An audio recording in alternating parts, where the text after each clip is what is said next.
If I don't eat rice, the power won't come.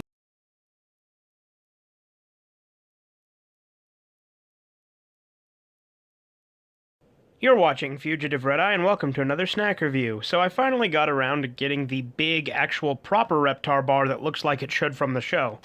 I kind of wish it actually had the tinfoil packaging that it does in the show, that had the orange and the green for Reptar, but at least it's the right shape now. There's the back of the box. You may have noticed I actually bought this for $5 because it was on sale. That's the only way I was going to buy it, because it would have been $17 otherwise. And it looks like this one may have broken apart, because I can see some of the icing in there already, but we'll give it a try anyway.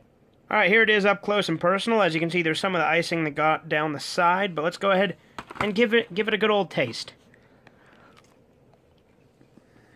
Wow. It's got the same icing as the other Reptar bars, but it's got peanuts in it. And there's a lot more peanuts than there is icing.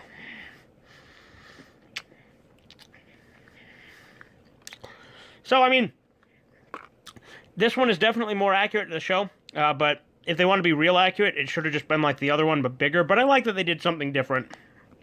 And obviously, this is the correct shape, which the other one is not. So, now, this may not look like much. It just looks like a banana or similar, but it's actually a plantain, which is very similar to a banana, but is apparently more starchy and is typically cooked. Having never done that before, I'm going to give it a shot. I'm putting the stove on a fairly low heat setting on the small burner. I've never done this before, and I'm not going to use any tutorials because fuck it. Go ahead and use some coconut spray to grease up the pan. Again, I have never cooked one of these before, nor have I ever even had one, so, you know. Also, they're typically green when you buy them. This one took a few days to ripen. So it's being a little annoying to get the peel top off, so let's just go ahead and give it a slice there. And see how it looks inside. It looks like a banana. Yes, I know, shocking. Now, I don't know if you can tell, but the coloration is a little bit different than a banana. It's almost like, it's more like tan, more like sandy looking. It's hard to explain. Like, it looks very similar, and in this light, it doesn't really do it justice. As you can see, I've cut it in half and put this bit in the pan, and now cut that part further in half. This is also a lot tougher to tear apart than a banana. It's a lot more solid. Again, I've heard it's a very starchier fruit, and I've seen people use, like, chili powder and stuff to season it. I don't have any of that. I'll probably just add some sugar or something. I don't know. We'll see how it turns out. Okay, now, as I said, this is typically cooked. I've heard it's edible when it's not cooked, but it's a little bit harder to digest. But I'm going to give it a shot, just this little piece here. Maybe smaller than that, just to be safe, because I don't want to get sick to my stomach, get some indigestion going, you know. Being a little slippery. There we go. Yeah, this should be plenty.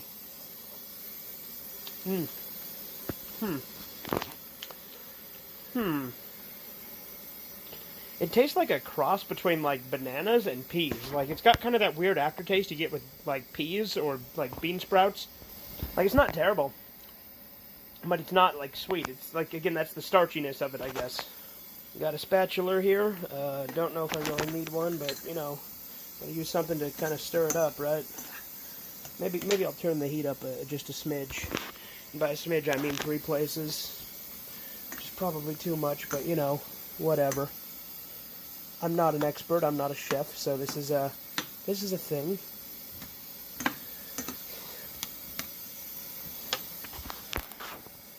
And it doesn't really seem to be, like, you know, going crazy or bubbling up. I mean, I didn't put any oil in it. Maybe I should have done that instead of, like, cooking spray, but I don't know. Doesn't smell terrible. Put that last little bit in there. Like I said, it didn't taste particularly terrible either. It's just not as sweet as a banana and kind of has kind of a vaguely green vegetable-y aftertaste. It's kind of hard to explain. Yeah, they're sizzling a little bit more now that I got the heat up a bit. So we'll give it a try in a minute. Just gonna kind of keep stirring it, I guess. I don't know. Again, I have no idea what I'm doing, and I decided to not look at tutorials. I did actually watch someone cook some in one video. Apparently these are big in, like, South America and the Caribbean, so it was some sort of, like, Caribbean cooking video I saw, like, very briefly, but it didn't have, like, a ton of, like, it wasn't, like, a step-by-step thing. It was just a lady cooking it. Definitely got a unique smell. It does smell like bananas, as you'd probably imagine, since technically plantains are of the banana family. And I almost wonder if this is going to taste similar to fried bananas, which I have had before. They're definitely getting more yellow as it cooks. I don't know how long I'm supposed to cook them, so I guess I'll just kind of wing it. And again, maybe this would have been accomplished a little bit easier with some like cooking oil in there, but I opted to use spray instead because I didn't think, bananas, or a banana type thing rather, would really need cooking oil. But you never know. I mean, I guess the lady did use it in her video, but I'd say those are probably getting pretty close. I don't know. Fuck it. That's probably good enough. All right, so I'm turned off the burner. Yeah, I probably should use some cooking oil because there's some stuff here on the bottom of the pan now, but whatever. I'll plate it up and give it a try. Yeah, incidentally, I was also cooking some chicken nuggets at the same time in this air fryer, which is an amazing machine. There they are, all plated up. Let's go ahead and give them a try. So let's grab it with the fork here. All right, here goes.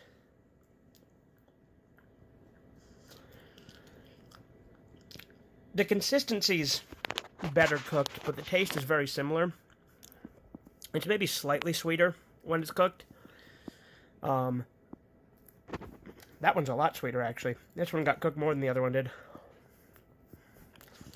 So I think, like, cooking it kind of brings out the sweet juices in it, or whatever you want to call it. It brings out the fructose, the sugar.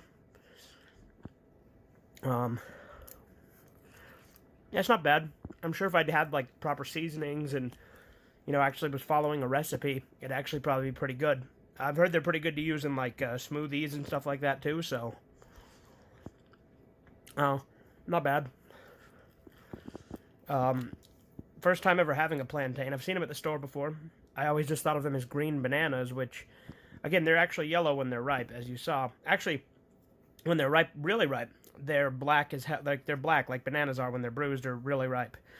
And apparently, when they're really, really ripe, that's actually when they're best. But this one was kind of the in-between, where it was yellow with some black on it, which is typically where bananas are at their best, in my opinion. But with this, apparently they're best when they're really black. But I've heard that they can be cooked at various stages of ripeness, and the stage I cooked it at is perfectly fine to cook it at, so that's why I decided to do it there. Yeah, a little bit of a interesting thing here to try, but there it is. Next up we have Cheesy Poofs. These are a South Park promotional item, as you probably have guessed if you're familiar with South Park. This is the Kenny box. I do also have the Cartman box, and if you don't know, the boxed version of Cheesy Poofs were released back in 1998 and have since been expired, most likely, since probably at least 99, but 98 is when it came out. So these are 21-year-old Cheesy Poofs. And we're going to go ahead, we're going to open this bag. I'm not opening the other one. The only reason I'm opening this one is because the bottom was open. But yeah, let's give it a try. It smells kind of like old olive oil, like olive oil that you let sit out for a really long time. It's kind of unpleasant, but it's not like sickening. It feels really greasy in texture. Let's go ahead, give it a taste, yeah? Ugh. Yeah. Yeah. Ugh. That's disgusting. That tastes like... You ever eat, like, a pack of crayons? It tastes like that, like when you take a bite out of a crayon. It's not very good at all. Oh, that's awful. I was expecting it to taste like dirt, but goddamn, that's nasty. And just so you guys can see the Cartman box, here it is. So, Danny's gonna try. When he smelled it, had an aversion to it, as I did. It stinks. It smells like the cardboard. I thought it smelled like old olive oil. And no. Yeah, I know, they're awful, aren't they?